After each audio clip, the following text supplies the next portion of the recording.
સાબરકાંઠા જિલ્લા કોંગ્રેસ સમિતિ આયોજિત આજે ભારતીય જનતા પાર્ટીના કાર્યાલયનો ઘેરાવ કરવાનો કાર્યક્રમ હતો। આપને જાણીને નવાઈ લાગશે કે ઈડી અને સીબીઆઈનો દુરુપયોગ કરીને વિરોધ પક્ષના નેતાઓને ફસાવી દેવા, દબાવી દેવા એ ટાઈપનું ષડયંત્ર ભારતીય જનતા પાર્ટીની કેન્દ્રની સરકાર કરી રહી છે।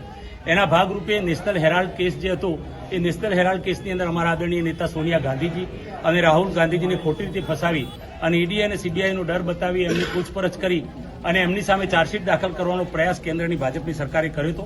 એ નામદાર કોર્ટે એને ફગાવી દીધો છે અને એમને એવું કીધું કે ભાઈ પ્રાઇમા ફેસી કોઈ ગુનો બનતો નથી। આના ઉપરથી સમગ્ર દેશની અંદર એવું સાબિત થયું કે વિરોધ પક્ષના નેતાઓને કેવી રીતે ઈડી અને સીબીઆઈનો દુરુપયોગ કરી અને દબાવી દેવા એના ભાગરૂપે સત્યની જીત થઈ છે, સંવિધાનની જીત થઈ છે, લોકશાહીની જીત થઈ છે, ઈડીની હાર થઈ છે, સરમુખત્યારશાહીની હાર થઈ છે, કેન્દ્રની ભારતીય જનતા પાર્ટી અને મોદીની સરકારને લપડાક પડી છે।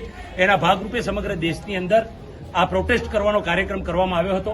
આજે દુઃખ સાથે કહેવું પડે કે ભારતીય જનતા પાર્ટીના શાસકો આ લોકશાહીમાં માનતા નથી, સરમુખત્યારશાહીમાં માને છે। અભિવ્યક્તિની આઝાદી આ દેશમાંથી ખતમ કરવાનું આ ભારતીય જનતા પાર્ટીનું કાવતરું છે। ભારતીય જનતા પાર્ટીના શાસકોએ પોલીસ પ્રશાસનને આગળ કરી અને અમને આગળ નહીં જવા દેવા અને અમે પ્રોટેસ્ટ કરતા અટકાઈએ એવી પ્રશાસનની પદ્ધતિ રહી છે। આજે બળ પ્રયોગ કરી અને પોલીસે અમારી સાથે ઝપાઝપી કરી અને